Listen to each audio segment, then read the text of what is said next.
एक अनोखी वसीयत देखकर बेटे और बहुओं के होश उड़ गए।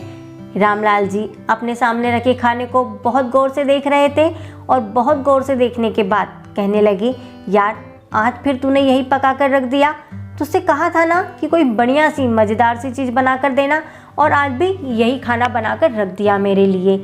रामलाल जी राजेंद्र को गुस्से में कहते हैं, देखो बाबूजी, जब तक आपकी तबीयत ठीक नहीं हो जाती तब तक आपको यही उबला हुआ खाना खाना पड़ेगा। मैं आपके लिए कोई और चीज़ नहीं बना कर दूंगा।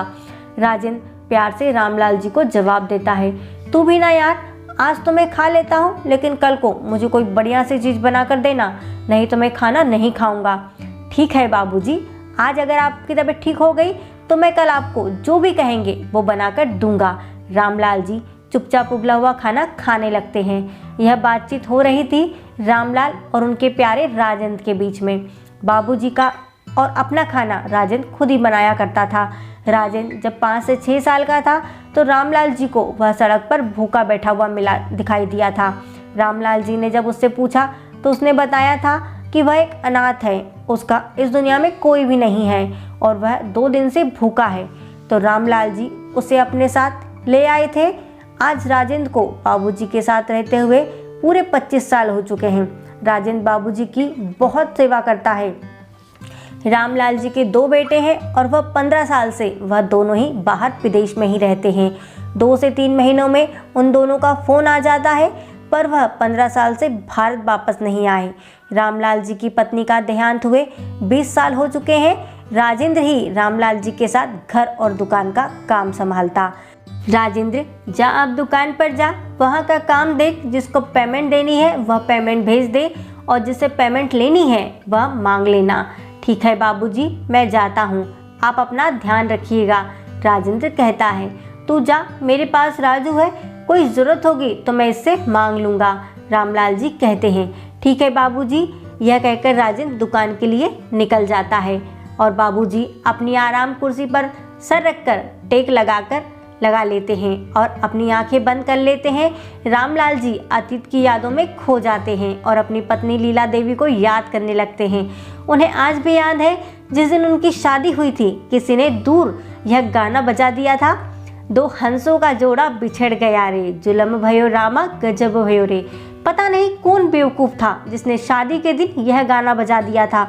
बड़े सीधे साधे लोग हुआ करते थे उस समय के, किसी को कोई फर्क नहीं पड़ा कि शादी के समय ऐसा गाना क्यों चल रहा है।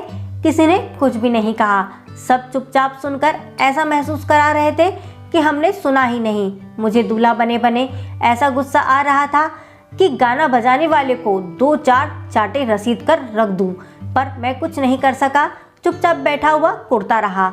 उम्र कितनी थी जब मेरी शादी हुई थी? मैं बस 20 साल का था और लीला 16 साल की थी। कितनी सुंदर थी लीला, मैं तो बस उसे देखता ही रह गया। एक गुड़िया की तरह लगती थी, मानो एक राजकुमारी हो।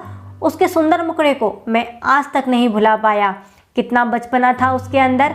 जब हमारी शादी हुई थी, जरा सा भी मौका मिलता तो बच्चों के साथ खेलने लगती थी, लेकिन उसने मेरे घर को बहुत प्यार और दुलार से संभाला था। इतनी कम उम्र में भी उस पर बहुत जिम्मेदारियां आ गई थी, जिन्हें उसने बखूबी निभाया। जिंदगी के हर पड़ाव पर तुमने मेरा साथ दिया। कितना प्यार करता था, कभी कह नहीं पाया। बच्चों के दुनिया में आ जाने से तो जैसे उसे स्वर्ग ही मिल गया था। लीला इतनी जल्दी मुझे इस दुनिया में अकेला छोड़कर चली गई। उसकी यादों के सहारे ही मैंने 20 साल काट लिए, लेकिन अब एक एक पल भारी लगने लगता है। जिंदगी बोझ सी लगने लगी है। बेटों को तो बाहर गए 15 साल हो गए हैं, लौटकर खबर तक ना ली कि बाप किस हाल में है। वहीं की लड़कियों से शादी कर ली, वहीं जाकर बस गए। पोता पोती सब हो गए, लेकिन आज तक अपने बीवी और बच्चों को लेकर यहाँ नहीं आए। अपने बीवी और बच्चों से मिलवाना भी मुनासिब नहीं समझा। अच्छा हुआ लीला, तुम पहले ही छोड़कर चली गई। आज तुम यह दिन देखती तो तुम्हें कितना सदमा लगता। तुम तो यह गम बर्दाश्त ही नहीं कर पाती।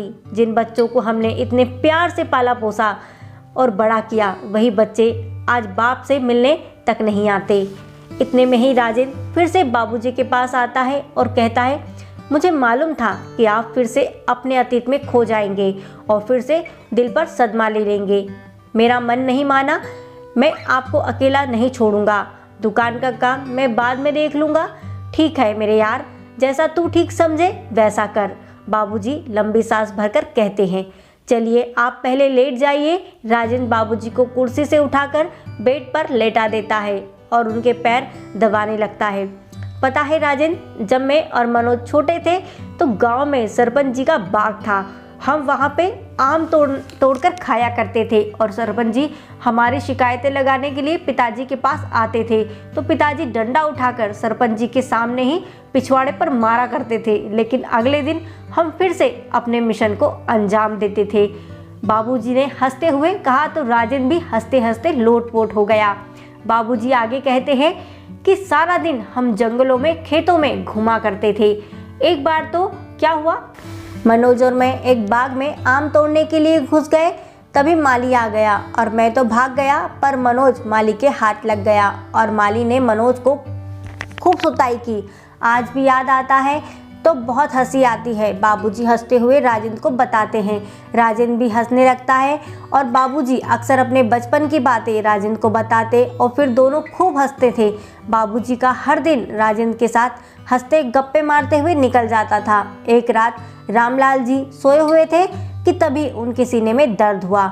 उनकी एक आंख से ही पास सोए राजेंद्र की आंखें खुल गई। राजेंद्र बाबूजी के कमरे में ही सोता था, उन्हें एक पल के लिए भी अकेला नहीं छोड़ता था। बाबूजी क्या हुआ? राजेंद्र झट से उठा और चौंकते हुए पूछा।